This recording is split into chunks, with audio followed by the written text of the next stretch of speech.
મારું નામ શિલ્પા છે અને મારી ઉંમર 26 વર્ષની છે. હું એક વિધવા છું અને યોગા ટીચર તરીકે કામ કરું છું.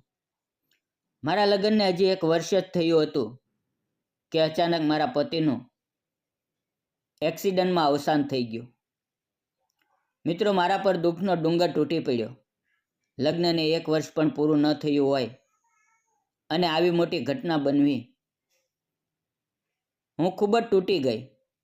જો મારા ગર્ભમાં સંતાન હોત તો કદાચ તેની માટે જીવન આગળ વધારી શકત, પરંતુ નસીબે કંઈક બીજું જ લખ્યું હતું. મારા સાસુ સસરાએ મને સમજાવ્યું કે તું હજી યુવાન છે, તારે ફરીથી લગ્ન કરીને તારી જાતને સુખી કરવી જોઈએ.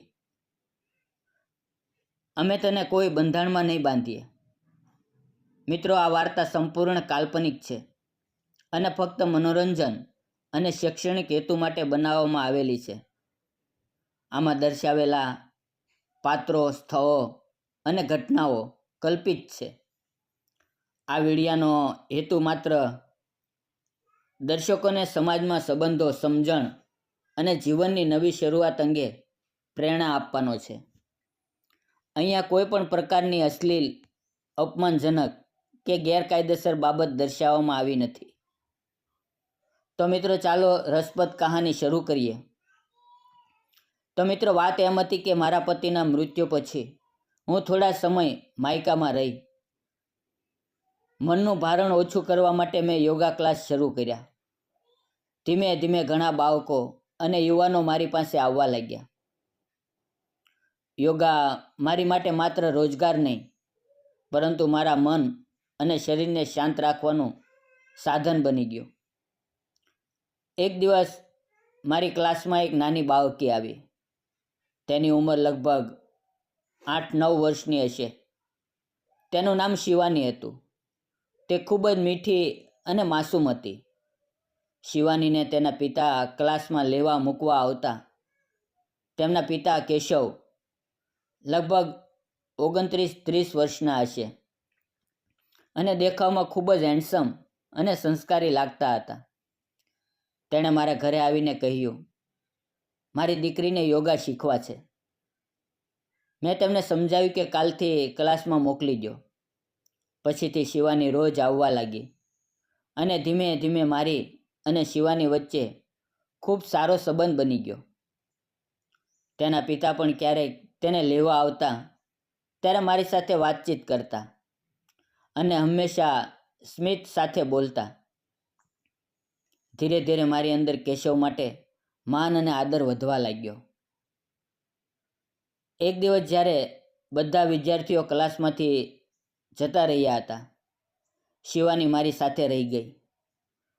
વાત વાતમાં મેં તેને પૂછ્યું, બેટા, તારા ઘરમાં બીજું કોણ રહે છે?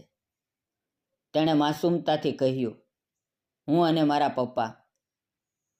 મેં ફરી પૂછ્યું, અને તારા મમ્મી? એટલું સાંભળતા જ શિવાની રડવા લાગી. પછી તેણે ધીમેથી કહ્યું, મેડમ, મારી મમ્મી ભગવાન પાસે ચાલી ગઈ છે. મારી આંખો ભીની થઈ ગઈ. મને લાગ્યું કે આ નાનકડી બાળકી અને તેના પિતા કેટલો મોટો સંઘર્ષ કરી રહ્યા છે. થોડી વારમાં તેના પપ્પા કેશવ આવ્યા. મેં તેમને અંદર બોલાવ્યા અને નાસ્તો આપ્યો. અમારી નજરો મોઈ અને તે ક્ષણે મારા હૃદયમાં એક અજાણી ખેંચાણ જન્મી.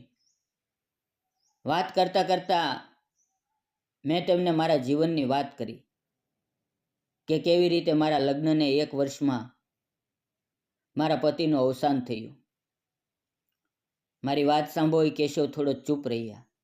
પછી ધીમેથી બોલ્યા, મારી સ્થિતિ પણ તમારા જેવી જ છે.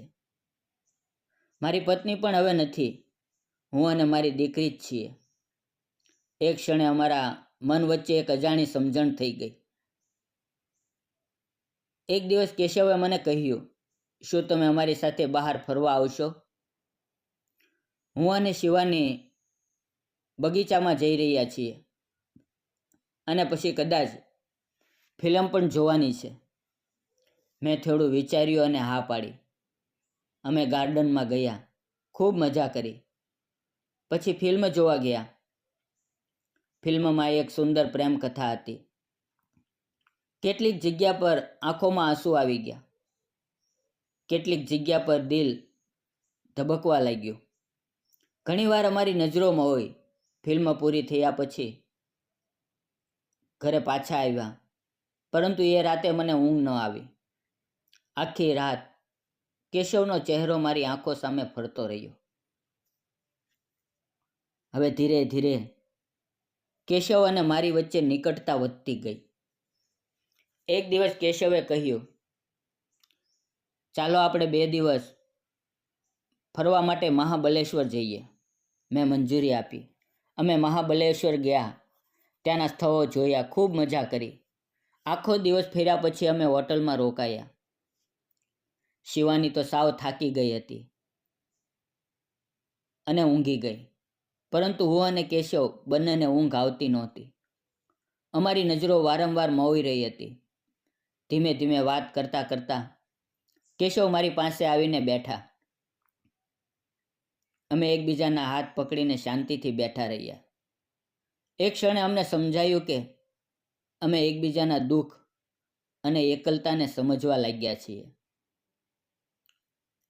સવારે જ્યારે શિવાની બાથરૂમમાં ગઈ, ત્યારે કેશવ અચાનક મારી સામે ઘૂંટણીએ બેઠા અને હાથમાં ગુલાબ લઈને કહ્યું, શિલ્પા, મને તું ખૂબ ગમા છો. શું તું મારી સાથે લગ્ન કરીશ? હવે એ જ સમયે શિવાની બાથરૂમમાંથી બહાર આવી અને સ્મિત કરીને મને ઈશારો કર્યો કે સ્વીકારી લ્યો. મેં સ્મિત કરીને ગુલાબ લઈ લીધું અને કેશવને ગળે લગાડી લીધો.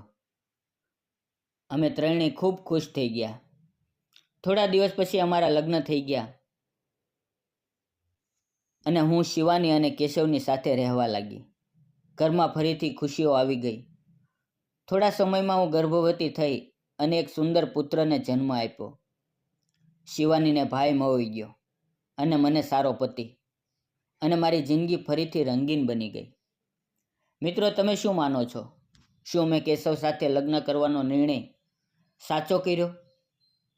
ક્યારેક જીવન આપણને ખૂબ મોટું દુઃખ આપે છે, પરંતુ એ જ દુઃખમાંથી નવી શરૂઆતનું બીજ છુપાયેલું હોય છે. શિલ્પા અને કેશવની વાર્તા આપણને શીખવે છે કે પ્રેમને બીજી તક આપવી જોઈએ. જીવન ક્યારેય અટકતું નથી, તે આગળ વધે છે અને કદાચ વધુ સુંદર બને છે. મિત્રો, જો આજની વાર્તા તમને ગમી હોય તો વિડીયોને લાઈક, ચેનલને સબસ્ક્રાઈબ અવશ્ય કરજો. ફરી મળશું આવતીકાલે એક નવા વિડીયો સાથે. ત્યાં સુધી આવજો અને તમારા ગુજરાતી મિત્રને પ્લીઝ બીજું કંઈ ન આપી શકો તો એક લાઈક અને કોમેન્ટ જરૂર કરો. ધન્યવાદ મિત્રો.